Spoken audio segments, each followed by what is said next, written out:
Përshëndetje të nderuar miq, mirë se po takojmë në një tjetër emision të ri, këtu në ekranin e PIS TV-s. Edhe sot, si tash e sa javë, pra në këtë stinë të bukur të verës, do takojmë shumë mysafirë dhe do zhvillojmë biseda e intervista me ta për çështjet që kanë të bëjnë me stinën e bukur të verës. Do vizitojmë një klinikë dhe do flasim me një infermier për të parë se si zhvillohet puna e një infermieri në vendin tonë. Qëndroni me ne.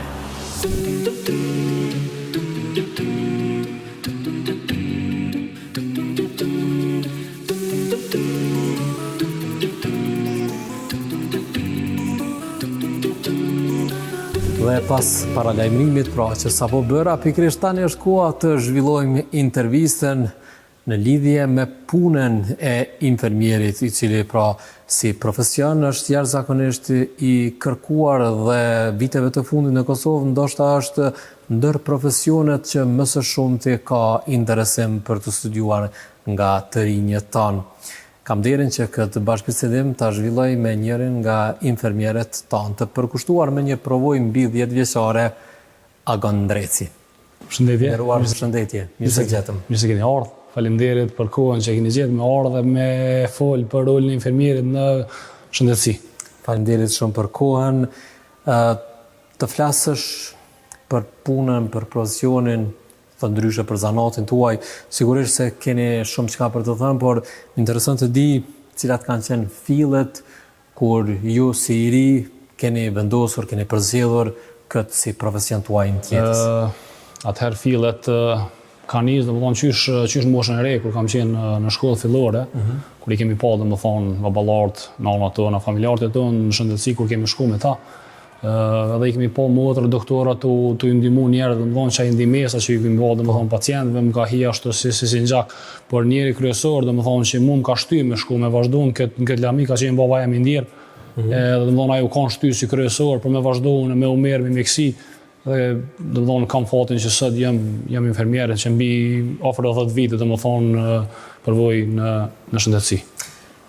Agon, më intereson të di si kanë qenë hapat e parë kur keni filluar ta ushtroni si profesion, sepse puna në sektorin e mjekësisë, pra puna juaj konkretisht si infermier, mbi të gjitha e kërkon edhe aspektin human, aspektin njerëzor. Si kanë qenë ditët e para, muajt e parë, si jeni qasë në këtë profesion? Atëherë, kur kam filluar në të punoj, domethënë kam qenë 18 vjeçar, mjaft i ri, domethënë, edhe puna e infermierit, sidomos sot në Kosovë, edhe atëherë kur kam filluar, domethënë është mjaftueshëm shumë e ngarkuar. Kur kam filluar të punoj, domethënë si i ri, në përgjithësi na si shqiptarë jemi gjak nxehtë. Edhe domethënë çështja nuk ka qenë mjaftueshëm e mirë për kolegë, domethënë që sot jam falënderues të jetën, ata kanë qenë domethënë shtylla jam kryesore. Na kanë mësuar, na kanë treguar çysh me vazhdu, domethënë sot fal hapave të tyne dhe fal fjalëve të tyne, sot na jemi domethënë ku jemi. Ndërkaq që gjatë kësaj periudhe, pra prej se e ushtroni profesionin e infermierit, sigurisht se ju ka rënë me punu në për turne të ndryshme. Si është një ditë e zakonshme e një infermieri? Zakonisht një ditë e zakonshme e një infermieri fillon domethënë me marrjen e ndrimit, ndrimi paraprak që ka qenë domethënë pavarësisht është ndrimi i natës apo ndrimi i ditës, domethënë e raporton ndrimin që domethënë nuk ka marrë në punë, ndrimi që ka qenë paraprakisht na lajmëron neve për rast ose për pacientët që janë të shtrim ose që janë duke marrur terapi. Atëherë na fillojnë me shkrimin e protokollëve, ty në pranimin që e kena bërë domethënë, filloj me vazhdimin domethënë të pacientave, me dhënien e terapisë, domethënë konsultat që i bojna me doktora, për shkrimin e terapijave, për shkrimin e këtyre gjërave domethënë edhe gjatë 12 orëve ose 8 orëve, ose varet sa është ndrrimi i një infermierit, domethënë zakonisht domethënë na merremi me kujdesin e pacientit, apo padyshim. Çdo janë domethënë rrethonat edhe puna e një infermierit domethënë ditore që na e bojna. Konsideroj që pozicioni i infermierit sigurisht një lloj urlidhse mes doktorit dhe pacientit. Sa keni të vështirë pra që të asistoni në punët e doktorit dhe të jeni pikërisht ajo ura lidhse, pra duke qenë se e thash edhe më herët, kjo punë kërkon përkushtim, kërkon humanizëm, e sigurisht që pacientët, asnjë nga pacientët nuk vinë nga dëshira për të trajtuar, pra E keni vështirë po që ti kuptoni qasin e pacientave dhe si trajtoni ata? Në fillim ka qenë mjaftueshëm e vështirë. Për shkak se domethënë edhe, s'po dish më thonë edhe niveli i pacientëve ka qenë bajgi shumë i vrazhtë dhe jo shumë i, s'po dish më thonë qasja nuk ka qenë shumë e duhur. Ndërkohë me kalimin e kohës, me kalimin e ditëve, me kalimin e domethënë e zhvillimit shëndetësor, po vjen se ditë domethënë të u bë më e lehtë, familjarët në përgjithësi kanë nisë domethënë me kanë më të kuptueshëm me stafin shëndetësor, dhe po vazhdojnë zakonisht kur vijnë pacientat ne i vrejmë në distanca të larta, domethënë gjendjen e pacientit e përcjellëm se tash përvoja puna ditore domethënë e bën vetën, zakonisht hala se pa na thon pacientit domethënë problemin që e ka, na veç vazhdojnë me tregu doktorit që pacienti është kështu këtë gjendje e ka, a mundna me vazhdo domethënë direkt edhe me terapisë edhe me urgjencave, apo kupton? Po zakonisht është mirë, domethënë bashkëpunimi doktor-mjek, mjek-doktor, mjek infermier edhe infermier domethënë pacient është bukur i mirë ditëve të sodit. Secili profesion agon padyshim se e kërkon edhe atë pasionin, atë dëshirën, dashurinë, ndjenjen për profesionin. A mendon se për të bërë një infermier i mirë duhet të ekzistojë, duhet të jetë të theksuar pra kjo dëshirë, sepse ndoshta dikush e merr edhe si punë profitabile, por ju si e keni parë në fillet e juaj edhe si e shihni sot? Unë kur kam filluar me punu domethënë puna profitabile, puna e thardhme ka qenë mjaft e dop. Mos them shumë e dop. Mirë po vullneti domethënë për minimu pacientëve, çaj falënderimi pacientëve domethënë se na kena presion, ki lodhje, ki ngarkesa. Mirë po mbrana ditës domethënë se ke punu ti domotor, ose mbrana ndërrimit natës domethënë punon domotor edhe në mëngjes, ose mbrana natës një pacient domethënë vjen ty të falënderon, të falemnderoj se ta bën një gotë ujë, një ujë me ta pru me thon faleminderit, domethënë s'problem Zoti për çet punë që ma kemi bë, është domethënë për neve është shumë e mjaftueshme dhe shumë e mirë domethënë. Sa i përket sot tornat janë më të mira, si në sistemin publik, si në sistemin privat, mirë po puna e infermierit domethënë nuk varet shumë prej të ardhave, po është punë domethënë që del nga shpirti. Sigurisht. Një nga aspektet që tash po e vendosi veten për një moment në pozicionin e pacientit dhe momentin që drejtohem në një klinik, gjën e parë që pacienti e vlerëson tek stafi shëndetësor është empatia e stafit, empatia e doktorit dhe stafit përcjellës. Sa është sfiduese për një punonjës shëndetësor që të jetë empatik në të gjitha rastet me të gjithë pacientët? Po që them për mendimin tim, domethënë empatia edhe kujdesja ndaj pacientit, domethënë të folur me pacientit dhe personelit shëndetësor ka qenë bajgje një barierë shumë e madhe, për shkak se pacientët kanë qenë agresiv, mirë po ka pas plot raste kur edhe stafi shëndetësor kanë qenë agresiv. Po pajto. Kupton? Mirë po sot domethënë me kalimin e kohës po vjen duke ndryshuar gjanat. Sot edhe unë mendoj që domethënë me një tabel nga një ishi ke jetë domethënë komunikimi mes pacientit dhe infermierit ose stafit shëndetësor, unë dikon e radhëtit e dytë ose e treta se është domethënë çelësi kryesor i shëndetit një pacientit ose i shëndetit shoqënisë të sodit që e kenë, domethënë kur shkon me u kontrollu ose diçka, është besoj komunikimi pacient-mjek ose pacient-infermier.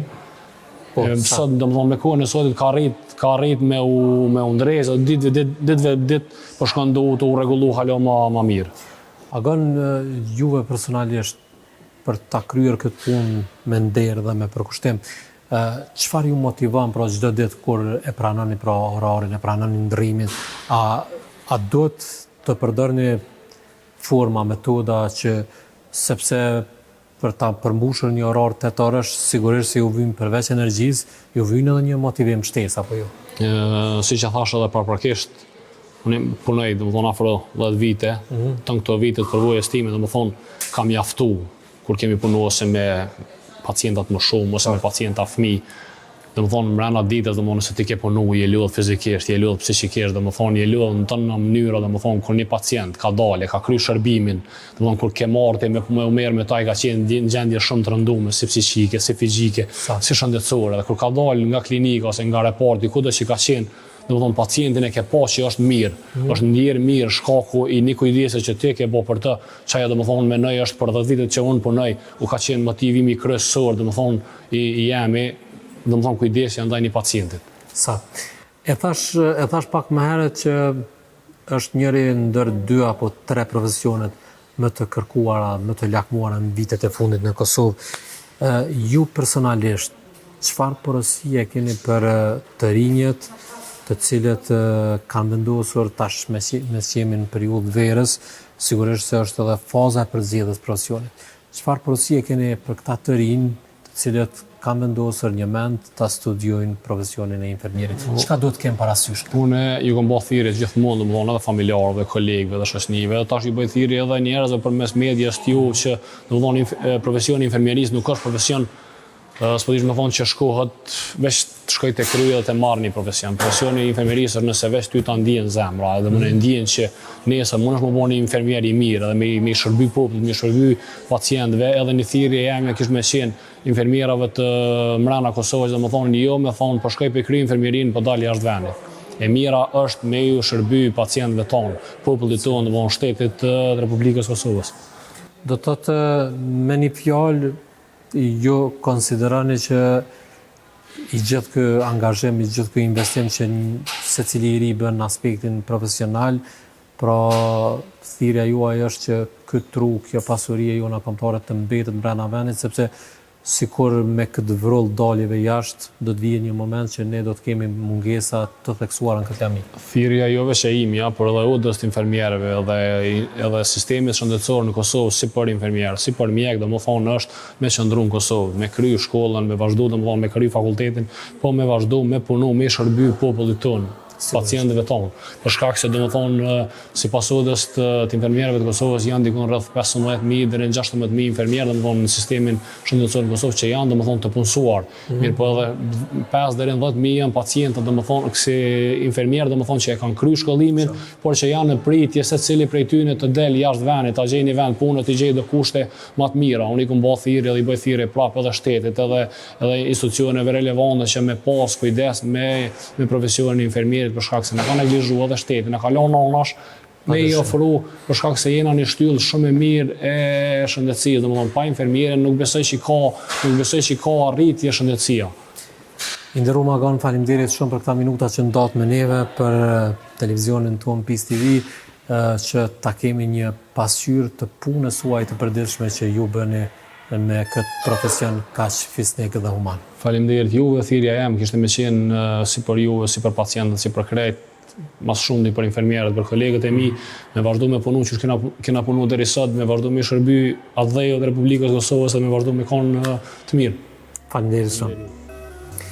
Të nderuar miq, pra ju sapo ndoqët intervistën me infermierin Agon Reci, me të cilën bashkëbiseduam në lidhje me punën e përditshme që kryen një infermier në vendin tonë, në Kosovën tonë. Pas kësaj rubrike, kalojmë në intervistën qendrore. Teksa tani është koha të zhvillojmë intervistën qendrore këtu në freskinë verore. Do flasim me hoxhën e nderuar nga Peja, Enes Goga, me të cilin do diskutojmë për ecjen në natyrë dhe piknikun në kontekstin e kalimit të kohës me të dashurit tanë, me familjarët tanë. Qëndroni me ne.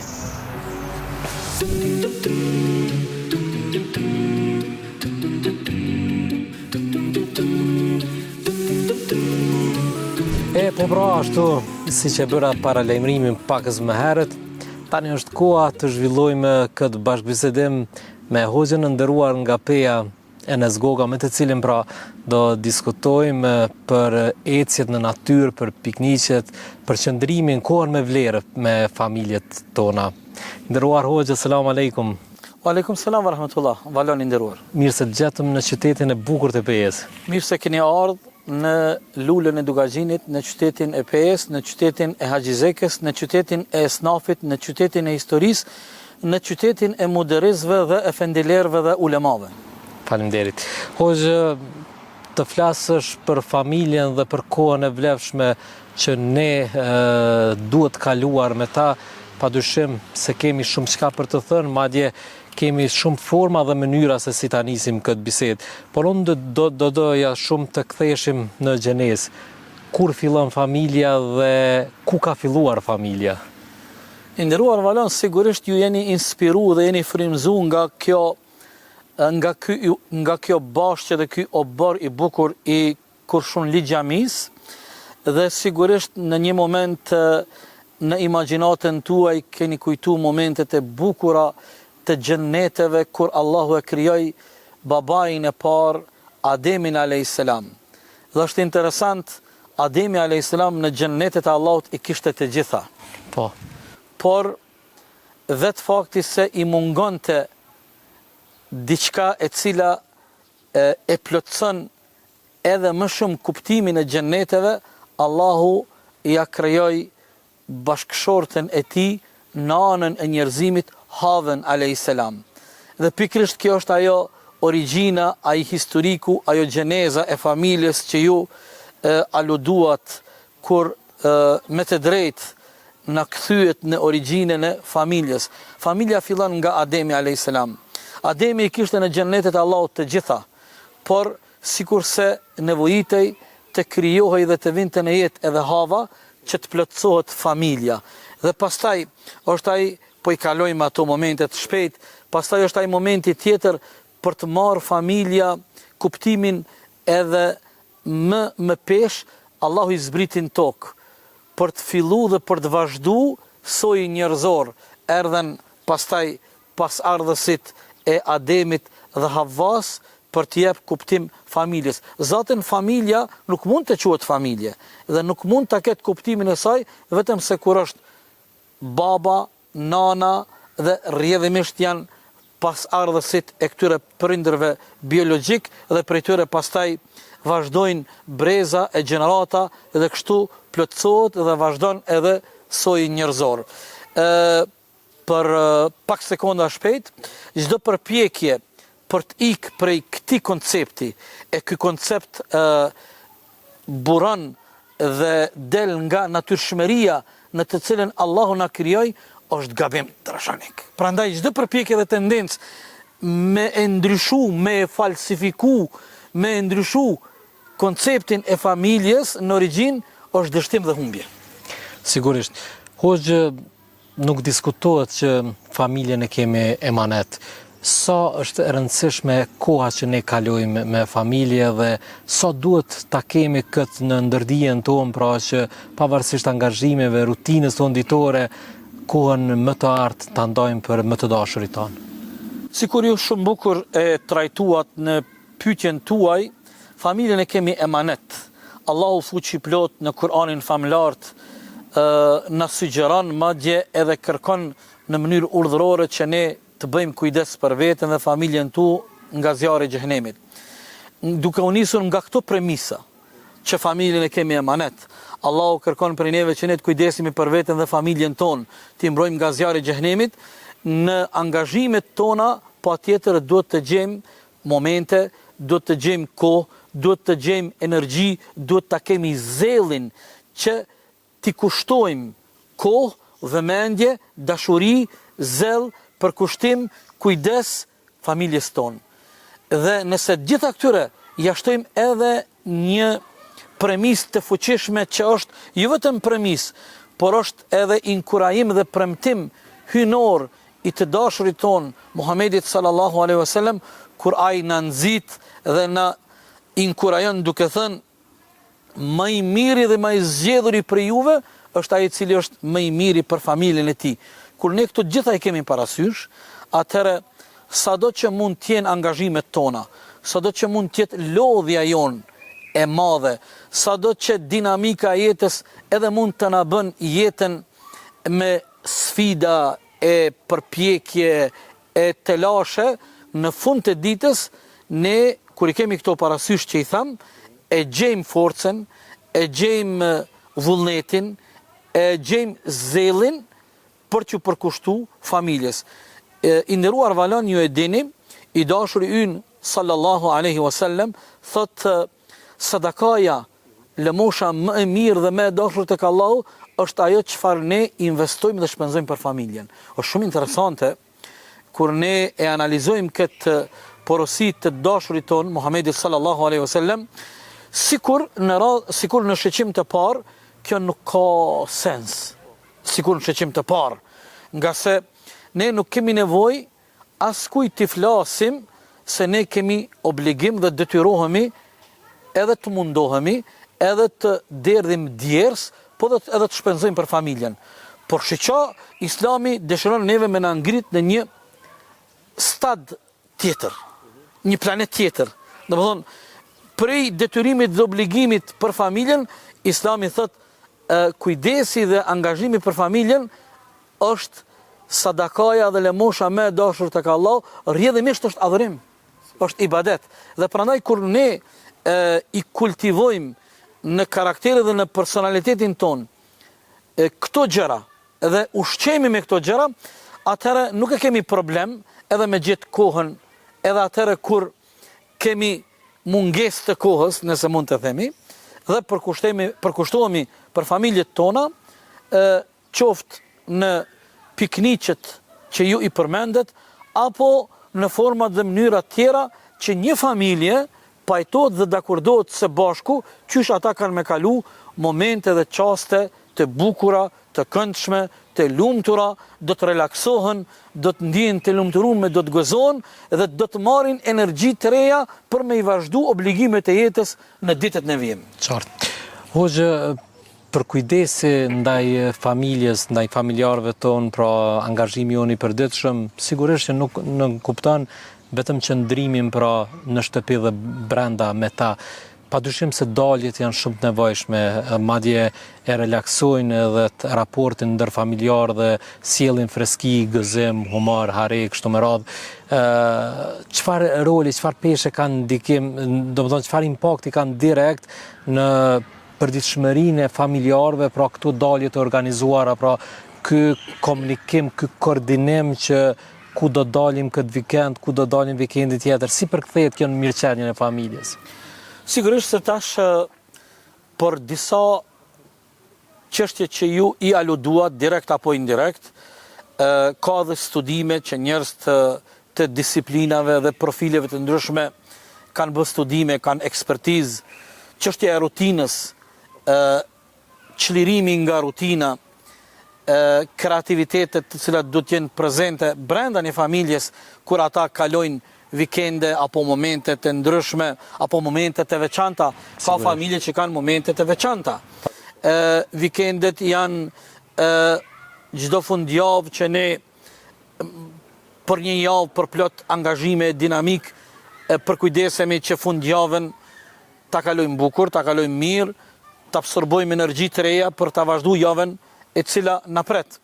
Sigurisht se një familje shëndosh, një familje e cila në brendin e saj ka një komunikim për plot harmoni, për plot dashamirësi, vallën bej, nëse brenda një familjes nuk ka harmoni e dashuri, nuk ka mirë kuptim e respekt, nuk ka sakrificë të përbashkët dhe ka shumë pak egoizëm, atëherë nuk mund të funksionoj familja nëse familjarët a priori prihen udhhiqen prej egoizmit, apo vetëm prej asaj rahatis që ati intereson një rahati e ti personale dhe nuk i intereson fare për shtypja apo harmonia apo rahatia e tjetrit.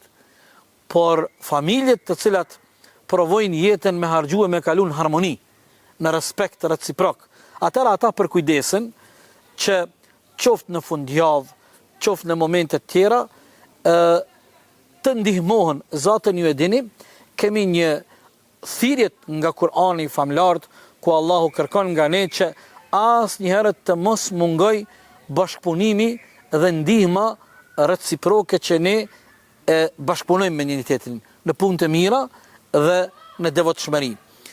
Sigurisht se nëse ne kemi parasysh që jemi të obliguar që të kujdesemi edhe për mirëqenien e familjes, edhe për shëndetin mental, edhe për harmoninë brenda familjes, edhe për lumturinë e rahatin, e shumë gjëra të tjera, atëherë sigurisht se ne duhet të jemi të kujdesshëm, duhet të kemi ca prioritete, duhet gjithmonë të kemi një koordinim. Është interesant, valon shumë herë në biseda me miq, sot ka një, nuk dia muj me thonë është fenomen, por ka diçka të re kur shumë prind thonë edhe ankohen që fëmijët e tyre nuk ju bashkangjitin atyre në ndonjë drek, apo ndonjë dark, apo ndonjë udhtim, për shkak se ata e kanë një botë tjetër. Edhe këtu ndoshta është shumë e rëndësishme me pas një ekuilibër, me pas një kujdes, se është mirë, dhe tash unë mundem edhe me hap një debat, por nuk kam për qëllim për me hap edhe me provoku debat, por ka njerëz të cilët thonë sa mirë ka qenë dikur para 2 apo 3 dekadave kur në drekë dhe në sofrën e drekës kemi qenë së bashku, apo në sofrën e darkës. Sot kjo është një sfidë, edhe pse familjet tona sot nuk janë për nga numrit më dhaja, janë 5-6 antar, por prap mungojnë. Po, prap mungojnë. Para mendoni, ne para 3-4 dekadave kemi qenë shumë antar, dhe pavarësisht dinamikave dhe kërkesave tjetës, në sofrën apo në darkën, në sofrë darkës apo drekës, të gjithë apo pjesa dërmuese kanë qenë prezent. Dhe mendoj që këto janë momente që ne duhet të reflektojmë. Kjo më së mire pasqyron hoxh aktualitetin tonë social të këtyre 2 dekadave të fundit, nga pas lufta e knejt, sikur qoftë rritja e përdorimit teknologjisë, qoftë mënyra se si ne po zhvillojmë jetesën, pra ka ndiku këtë më së mire vrejmë pra në për këto dalje tona kur ndonjë familjar, pra sidomos është mosha e adoleshencës, mosha e tinexherëve, pra sikur hezitojnë të kalojnë kohë me familjarët e tyre. Por hoxh, më bëri përshtypje të ndalem tek një pjesë sepse vetëm e potencuat ju më herët, pra përmendet edhe shëndetin mental. Para 5-6 vitesh ne kemi pasur pandemin COVID-19 dhe në pjesën dërmuese të kontrollave shëndetësore, sepse në atë kohë përveç infektimit me virus, ka qenë i theksuar edhe aspekti stresit, i ankthit dhe i depresionit, i cili sikur u shpërfaq. Një këshill, një rekomandim nga të gjithë mjekët ekspertë e fushës ka qenë familja, koha e kaluar me familje, familjarët të mirën me pacientin, pra sikur ne patëm nevojë që edhe aspekti shëndetësor ta spikas këtë çështje, që për një pacient momental me njërin nga këto simptoma, vetëm familja mund të punoj në mënyrën më të mirë me ta. Si shpjegohet kjo? Po sigurisht tash, une që në hyrje të këtij takimi e potencuam fuqishëm konceptin e shëndosh të familjes.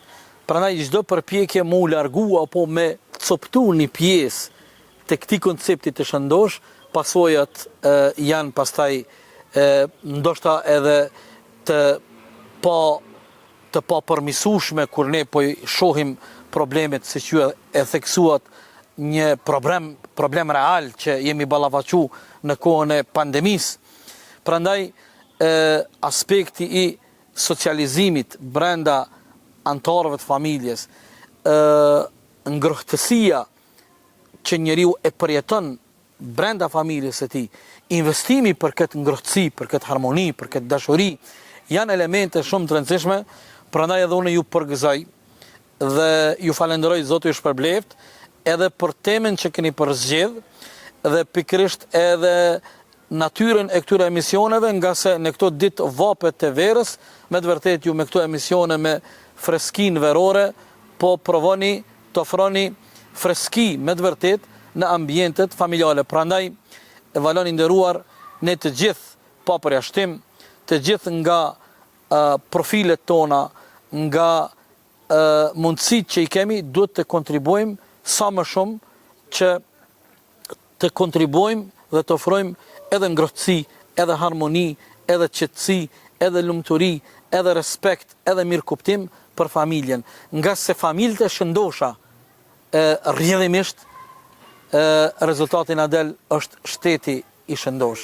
Nga se familjet e shëndosha janë ato të cilat e përbëjnë, edhe familja është bërthama e një shteti, e një populli. Prandaj mendoj se gjithë këtu kemi obligim, gjithë kemi hak, gjithë duhet hisën ton ta japim, jo vetëm ne nga këndi dhe aspekti i mësimeve të Kuranit famlar dhe të mësimeve të ndritura të pejgamberit ton sallallahu alaihi wasallam, por edhe të tjerët profesionistë nga fusha tjera, nga se këtu ka hapësirë edhe për të tjerët. Sigurisht.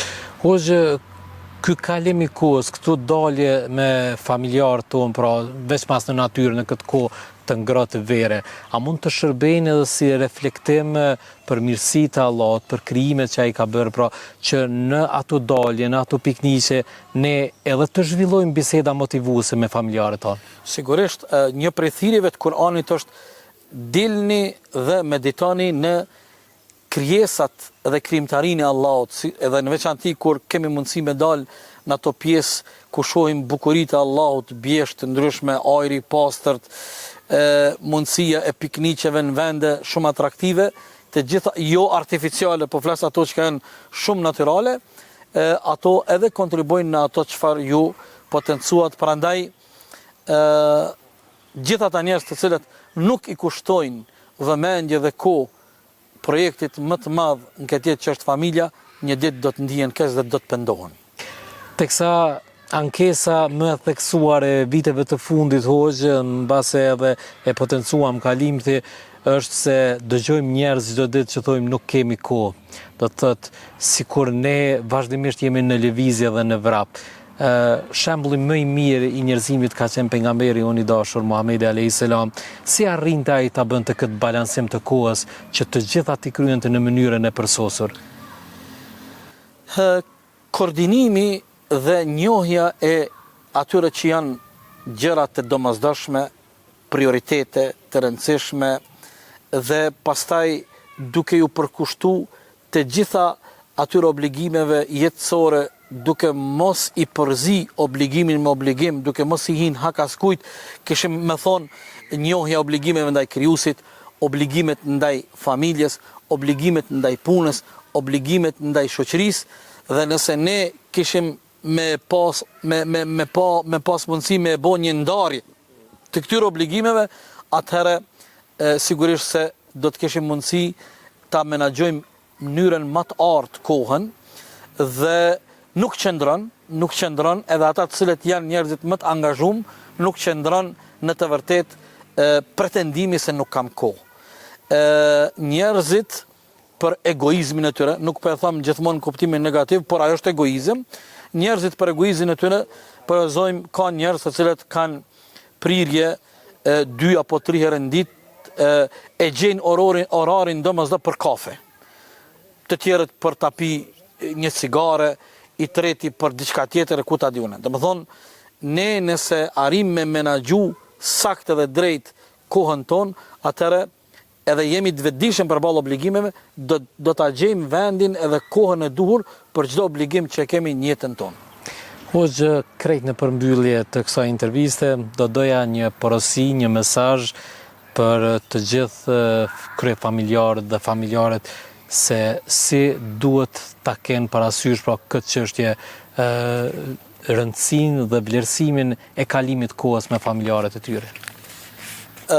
Ndoshta porosia më e bukur është ajo që na ka thonë Kurani dhe pejgamberi sa pa dyshim, kujdes veten dhe familjen tuaj prej zjarrit të xhehenemit, më i miri dhe më i zgjedhuri për juve është ai i cili është më i miri për familjen. Prandaj çdo investim, çdo kontribut, çdo përpjekje për familjen është gjëja më e dashur tek Allahu fuqi plot. Besoj që ky është mesazhi më i mirë për gjithë ne, që ne të vetëdijsohemi edhe më sa i përket obligimit ton dhe dashurisë ton që duhet ta ndjejmë për familjen tonë. Hoxh, për këtë bashkëbisedim dhe për këto këshilla kaq të ngrohta dhe miqësore, Allah ju shpërbleft. Edhe juve Zoti ju shpërbleft për mundin dhe vizitën që e keni bë në këto ditë vere për të na fresku me këto emisione të bukura. Faleminderit. Të nderuar shikues, pra kjo ishte biseda që zhvilluam me hoxhën e nderuar nga qyteti i bukur i Pejës, Enes Goga, me të cilën biseduam për familjen, për bërthamën e shoqërisë, në thekë të veçantë për kalimin e kohës me vlerë, me familjet dhe antarët e familjeve tona, pra ndërkaq tani është koha të kalojmë tek mendimet e qytetarëve, do i pyesim ata për një çështje po aq interesante. Apo i pëlqen edukata në shoqërinë kosovare? Qa me thonë që... Edukata njerëzve? Po, bre, perfekt. Ashta nuk po perfekt, po... Ma marrëmenja që... Ku e marrim edukatën më shumë? Familjare ma marrëmenja. Loret. Po nuk është nivel edukata. Shifet, do më thonë, në çdo aspekt që nuk ka edukat mjaftueshme. Nuk i di ku ka ngesa, ama nuk ka edukat s'mjaftueshme në Kosovë. Po në të kaluarën si ka qenë edukata në Kosovë? Po nashta kanë qenë shumë faktorë që kanë lujt rol, ka pas një farloj përgjësie, një farloj edukate pak më ndryshe, ndashta në fëmit kanë qenë ma ofër prindve, janë trajtu me një formë më ndryshe, tash është krejt nivel tjetër, edukatën shumica e marrin rrugëve, sepse shumë fëmijë më shumë rrinë në për rrugë se në familje. Mirë, nuk ka keq. Mirë. Ku e marrim edukatën na? Pirë, bëtrimi du të me marë. Më të më, familja të baba, nana të japin ato. Na këshillojmë që na du të më kujdes gjithë për fëmijët tonë, sa më shumë japë edukatë, që breza tjerë bilet paktën me fillu pak një edukatë që shdohet. Jo, shumë pak. Ku buron edukata më shumë? Prej ku duhet me marrë edukatën? Po edukata në rrugë, në punë, gjithkon pastërti, në kolegë, shoqëri, gjitha ka pak. Faleminderit shumë.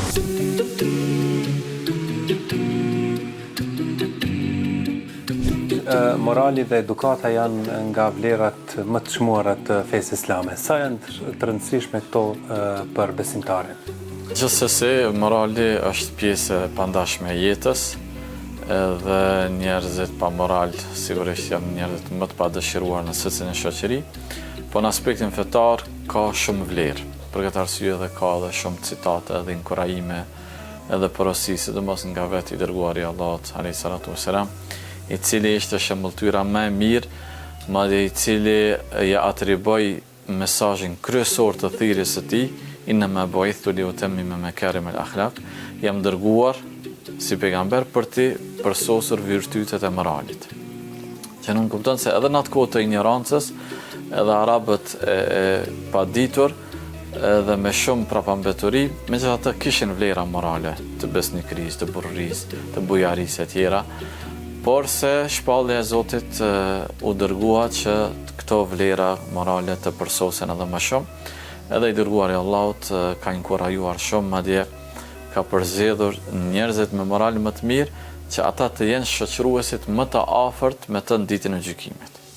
Dhe secili prej neve do ta kishte ndoshta dëshirën më të madhe me qenë afërt të dërguarit alayhi salatu wassalam, por këtë do të mund të arrinte ndoshta jo me shumë namaz, jo me shumë adhurim, sa do të arrinte me atë që ka thënë i dërguari Allahut, aqrabukum minni yawmal qiyamati majlisan ahasinukum akhlaqa.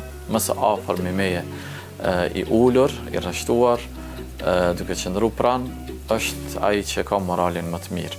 Domethënë me këtë do të mjaftonte çdo gjë, megjithëse shumë inkurajime për vlera morale në përgjithësi, plus sa kemi rregulla dhe inkurajime për vlera morale specifike për urtësinë, për burtësinë, për mirësjelljen. Dhe në të kundërt sa kemi tërheqjet e vërejtjes dhe kërcënime për gjëra jo të moralshme. Gënjeshtra, mashtrimi, tradhti e tjera, e që këto tregojnë se kjo ka peshë të rëndë në fenë tonë. Dhe hoxh, në anën tjetër, shoqëria kosovare njihet për moral, për edukat, si aspekt tradicional të shoqërisë, si vlerë shumë e çmuar. Çfarë duhet bëjmë që të vazhdojmë të ruajmë këtë vlerë të shoqërisë? Gjithsesi është më se dëshmuar edhe theksuar që ne si popull jemi të njohur me sjellje, me moral, me mikpritje, me dashamirësi, me solidaritet, me përkrahje.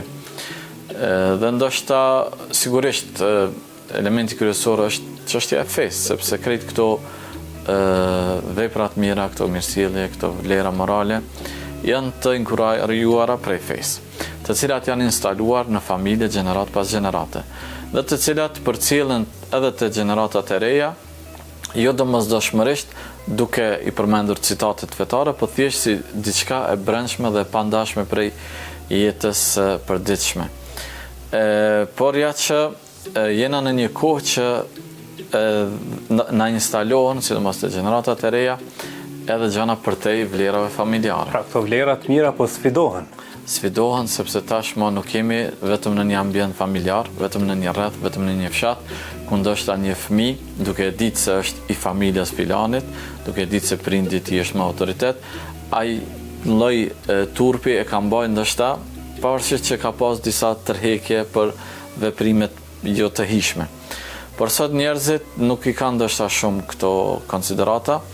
Në anën tjetër që përmend edhe ti, jemi të invazuar, të goditur, të sulmuar prej rrjeteve sociale, prej kulturave të ndryshme, prej dëshirave të ndryshme, sepse ndoshta edhe aspekti moral ndonjëherë kur jemi në një kohë që nuk kemi shumë opsione dhe mundësi, edhe ma natyrshëm, sigur që kemi pas gjendjen tonë para luftës, vështirësitë, qoftë në aspektin material, qoftë presionin që kemi pas nga okupatori, natyrshëm është disht me qenë më të unifikuar, më të bashkuar, edhe me i rujt ato vlerat, të cilat, që ato vlerat që na i kanë trashëgu, të parët tanë, janë edhe një sebeb që ne jemi në këtë liri, se që ata burrat që kanë sakrifiku, kanë pas një moral të lartë, sepse nuk kanë letë me lanë pasurinë, dhe sepse njerëzit e tjerë janë marrë me çështjet e dunjas, dikush e ka një gërbetin, dikush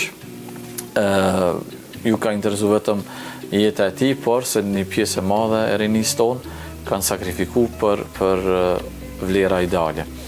E tash jemi në një kohë të komoditetit, të rahatisë, që nuk jemi shumë të sfiduar, edhe natyrshëm munden, domethënë, me depërtu në mesën e fëmijëve tanë, rinisë tonë, gjanat të cilat kanë qenë të panjohura, sepse ato vinë në mënyrë shumë të shpejt, edhe shumë shpejt bëhen të njohura, sjelljet pahishme, të pakëndshme, qofshin ato nëpër shkollat tona, kur ka ndodhur mos me respektu arsimtarin, mësuesin, domethënë kohët e hershme.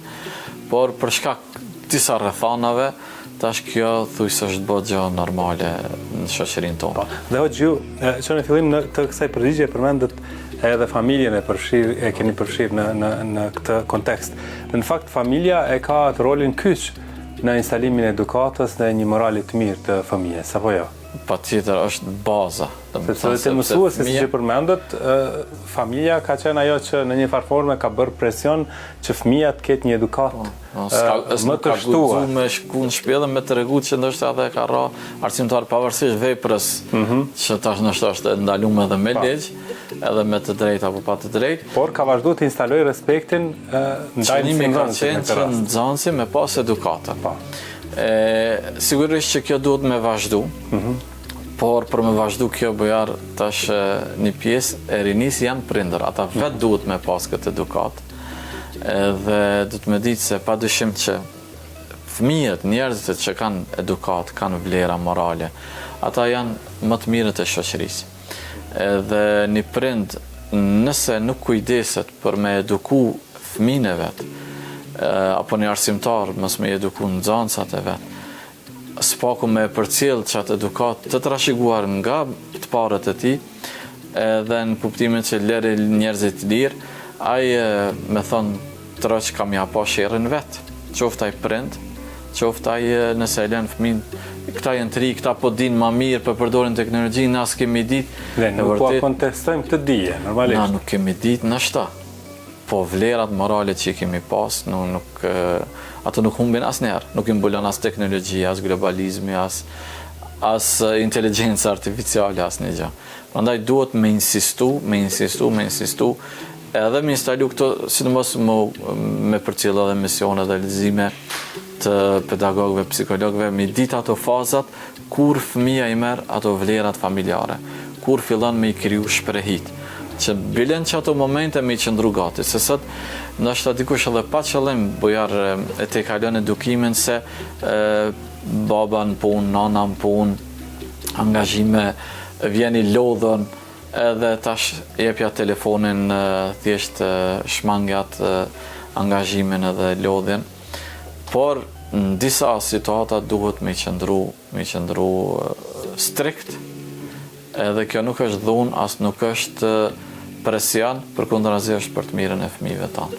Dhe në anën tjetër kanë përgjegjësi institucionet ndryshme, në mënyrë që brezat të ardhshëm ta vazhdojnë ta kenë këtë edukat për çka dhe njihet shoqëria jonë, dhe këtu përfshihen të gjithë akterët, shkolla, shoqëria, xhamia madje, Edhe kjo është e nevojshme. Se morali nuk është, do me thonë, si një landë që e spjegon baba në shpe dhe kryeta e punë, është pjesë e jetës dhe është pjesë e shoqërisë, se cilin, ndështë ti nuk e ke as gjë, as familjar, një fëmijë të fëqinjet, nëse e shetë të e bën një sjellje të mirë, i përsidën fetarisht me e këshillu, me udhëzu. E lërë me ata që kanë kompetenca edhe janë thirrën për këtë. Prindja e familja, do me thonë, është baza, shkolla është pjesa tjetër shumë e rëndësishme, por edhe organet kompetente, duke fillu prej platformave, prej programeve mësimore, që fëmijët përveç njohurive që i marrin në shkollë, e që sot ndoshta shkollat janë bërë të tilla që nuk është se njohuritë që i marrin aty me ato përparojnë edhe avancojnë se njohuritë po i kanë në shuplak të dorës. Por gjërat që i jep shkolla në edukimin, disiplinën, rregullin, respektin, ato nuk mundet me i marrë prej internetit e prej telefonit. Prandaj edhe organet, komuna, shteti, ligjet, duhet me kriju platforma, programe edhe kurrikula, cilat i ndihmojnë që fëmija më eduku në mënyrë më të mirë. E xhamia është mas një kulmi krejt, sepse aty mësohet veç e mira edhe udhëzimi edhe këshilla për krejt shoqërinë, jo veç për fëmijët, por edhe për të rritur. Dhe këtë po e vlerësojnë edhe vetë familjet, kur fëmija shkon në xhami dhe fillon pas disa ditësh, vjen të themi një fëmijë tjetër në shtëpi, në kontekstin pozitiv. Në xhami ndoshta dëgjon gjëra që edhe në shtëpi ndoshta i kanë dëgju, po në mënyrë pak më ndryshe, edhe me një rreth pak më të madh fëmijësh, edhe me një inkurajim edhe një horibesa prej hoxhës edhe mësuesit në mënyrë edhe elaborimi më i mirë, edhe frymëzohet edhe më shumë. Frymëzohet për edukim, për mësim, për respekt familjen, edhe shpresohet që çaj fëmijë nesër bëhet një adoleshent, një i rritur, pa vese të këqija, pa shprehje të këqija, por edhe nëse ka është e periudha e adoleshencës që pak ka një shmangje, po e ka një bazë të mirë që sapo ti të i kalojnë ato hormonet e brendshme, i kthehet pjekuria, i kthehet urtësia në mësimet që i ka marrë. Dhe i kthehet vlerave normalisht. Vlerave familjare, fetare, shkollore, e gjitha. Faleminderit shumë. Kënaqësi që ishim bisedë me ju.